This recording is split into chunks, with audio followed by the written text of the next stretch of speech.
Hello বন্ধুরা, আমি তনুশ্রী। তোমরা সবাই কেমন আছো? আশা করছি খুব ভালো আছো। আর ফুড রেসিপিতে তোমাদের সকলকে স্বাগত। আজকে আমি তোমাদের দেখাবো আমন্ড বাদাম আর পোস্ত দিয়ে আলু পটলের একটা রেসিপি। আর এই রেসিপিটা বানানোর জন্য আমি নিয়ে নিয়েছি 5টা পটল। তো এখন এই পটলগুলো আমি ভালো করে ছাড়িয়ে নেব। আর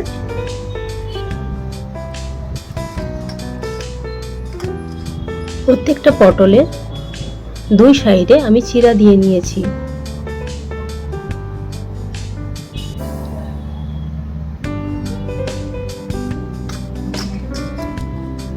আর এখন পটলগুলো আমি জল দিয়ে ধুয়ে নিচ্ছি, ধুয়ে একটা অন্য জায়গার মধ্যে তুলে রাখছি। আর আলুটাও ছাড়িয়ে নিচ্ছি, ছাড়িয়ে আমি চৌকো সাইজের করে কেটে নিয়েছি।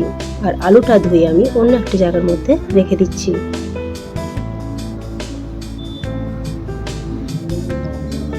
আর এইবার পটলে আমি নুন দিয়ে মাখিয়ে নিচ্ছি। চুলায় কড়া চাপালাম আর তাতে সর্ষের তেল দিলাম। এই রান্নাটা আমি সর্ষের তেলেই করব। তো এখন এই তেলের মধ্যে আমি পটলগুলো ছেড়ে দিলাম।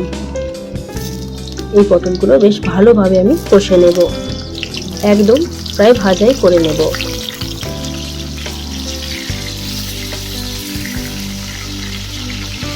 তো পটলগুলো আমি খুন্তি দিয়ে ভালোভাবে নেড়ে চেড়ে ভাজা করে নেব। পটলের মাঝখানে এই জন্য চিরা দিয়ে নিয়েছি, যাতে করে এর ভেতরে মশলাটা ভালোভাবে ঢুকে যায়।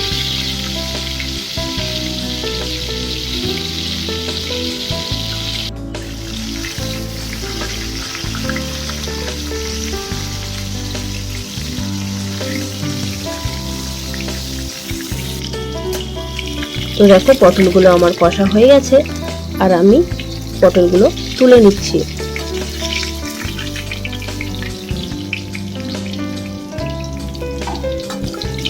এরপর বেঁচে থাকা তেলের মধ্যে আমি আলুগুলো দিয়ে দিচ্ছি। এই আলুগুলো আমি ভালো করে ফ্রাই করে নেব। তো আমি আলুগুলো নুন দিয়ে মেখে নিচ্ছি। তো আলুটা আমি কড়ার তেলের মধ্যে ছেড়ে দিলাম।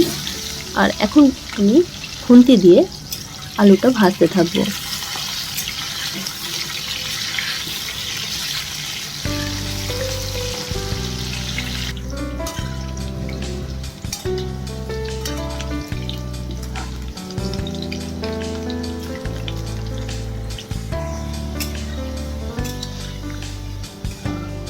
তো আলুটা আমার কষা হয়ে গেছে আর আমি অন্য একটা জায়গার মধ্যে তুলে নিচ্ছি।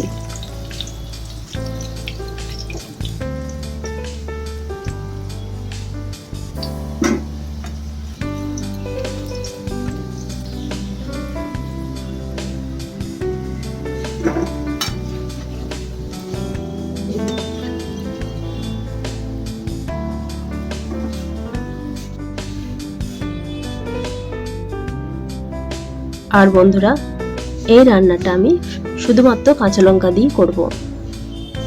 তো কাঁচা লঙ্কার মাঝখানে আমি একটা করে চিরা দিয়ে নিয়েছি।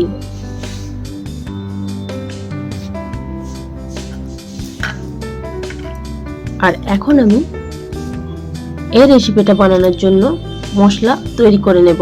তো আমি নিয়ে নিয়েছি আদাগুলো আমি কুচি করে নিলাম আর 1 চামচ হলুদ সরিষা দিলাম। আর এখন আমি শিলবাটার মধ্যে এটা বেটে নেব। তো এটার পেস্ট আমার হয়ে গেছে আর আমি একটা বাটির মধ্যে তুলে নিচ্ছি। আর এই পেস্টের মধ্যে আমি দিয়ে দিচ্ছি ধনিয়া গুঁড়ো, জিরা গুঁড়ো, হলুদ গুঁড়ো। আর দেওয়ার পর আমি এটা ভালোভাবে মিক্স করে নিচ্ছি।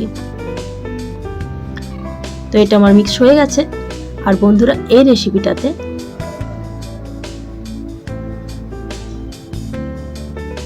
আমি দিয়ে দেব বাদাম বাটা। তো আমি বাদামটা বেটে নিলাম। আর এখন আমি তেলের মধ্যে দিয়ে দিলাম কালো জিরা আর কাঁচা লঙ্কাগুলো।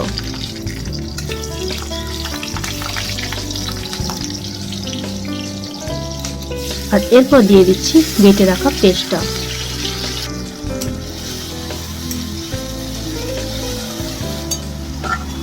তো এটা দেওয়ার পর আমি 1 মিনিটের মতো নাড়তে থাকবো।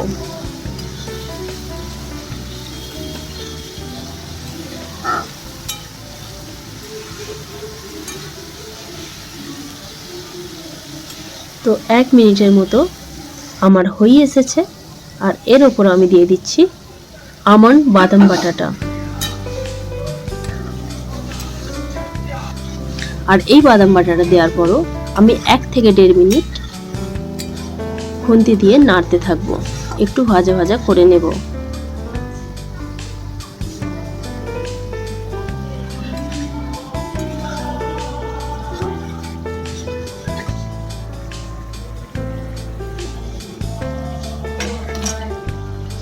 আর এই মশলার উপরে আমি দিয়ে দিলাম কষে রাখা আলুটা। আর একটা খুন্তি দিয়ে আমি এটা নাড়তে থাকলাম।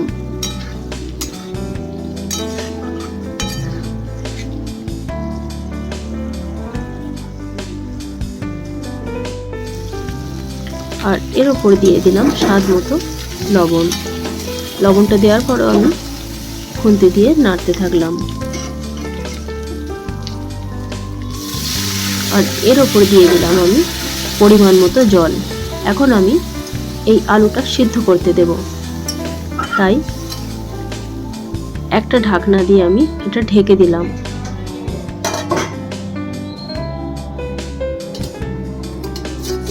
আর 5 মিনিটের মতো সিদ্ধ হওয়ার পর ঢাকনাটা আমি খুলে একবার দেখে নিচ্ছি আলুটা কতটা পরিমাণ সিদ্ধ হয়েছে।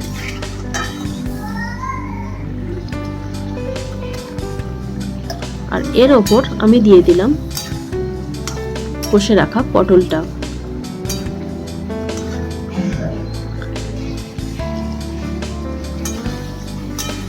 আর খুন্তি দিয়ে একটু নাড়তে থাকলাম।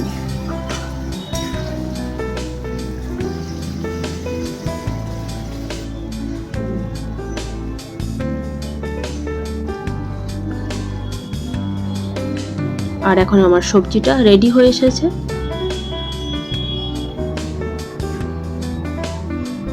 আর আমি অন্য একটা জায়গার মধ্যে তুলে নিলাম।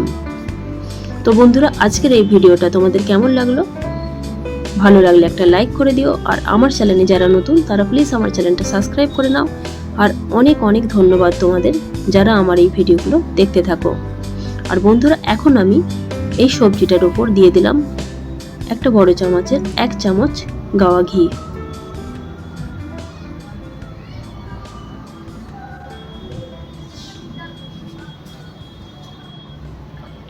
আর বন্ধুরা, তোমাদের কাছে আমার একটা অনুরোধ রইল, তোমরা আমাকে প্লিজ সাপোর্ট করো যাতে আমি এগিয়ে যেতে পারি।